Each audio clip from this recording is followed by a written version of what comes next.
इरिज star TV के मुअज़्ज़ज़ नाज़रीन में शकील अहमद आप तमाम देखने और सुनने वालों को मेरा अस्सलाम। नाज़रीन, बरतानिया लीड्स नई एयरलाइन IPS की पहली परवाज़ मनसूख कर दी गई। नई एयरवेज IPS ने लीड्स ब्रैडफोर्ड एयरपोर्ट से इस्लामाबाद डायरेक्ट फ़्लाइट चलाने का ऐलान किया था। 6 अगस्त को लीड्स से इस्लामाबाद जाने वाली IPS एयरवेज की परवाज़ के लिए दर्जनों मुसाफिरों ने टिकट भी खरीद रखे थे। कंपनी की तरफ से मुसाफिरों को फ़्लाइट मनसूखी से मतलब सिर्फ 5 दिन कबल टेक्स्ट मैसेज के ज़रिए आगाह किया गया। नाज़रीन, परवाज़ की मनसूखी पर मुसाफिरों ने मायूसी का इजहार किया है। बाज़ अफराद ने बताया कि इन्होंने अहम तकरीबात में शिरकत करना थी जो वो अब नहीं कर सकेंगे।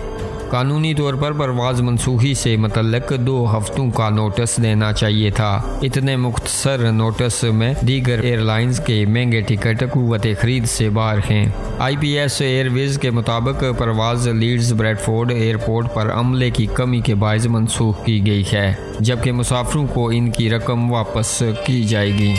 नाज़रीन, वाज़िया रहे, चंद माह कबल IPS एयरवेज के नाम से पाकिस्तानी कारोबारी अफराद ने नई एयरलाइन चलाने का ऐलान किया था। लीड्स ब्रैडफोर्ड में लाखों पाकिस्तानी व कश्मीरी आबाद हैं, ताहम मकामी एयरपोर्ट से कोई भी एयरलाइन बराह रास्त पाकिस्तान नहीं जाती। नाज़रीन, आप भी अपनी राय का इजहार नीचे कमेंट बॉक्स में ज़रूर कीजिएगा। इस खबर के हवाले से और मज़ीद खबरों और अपडेट्स के लिए हमारे इस चैनल को सब्सक्राइब कीजिएगा।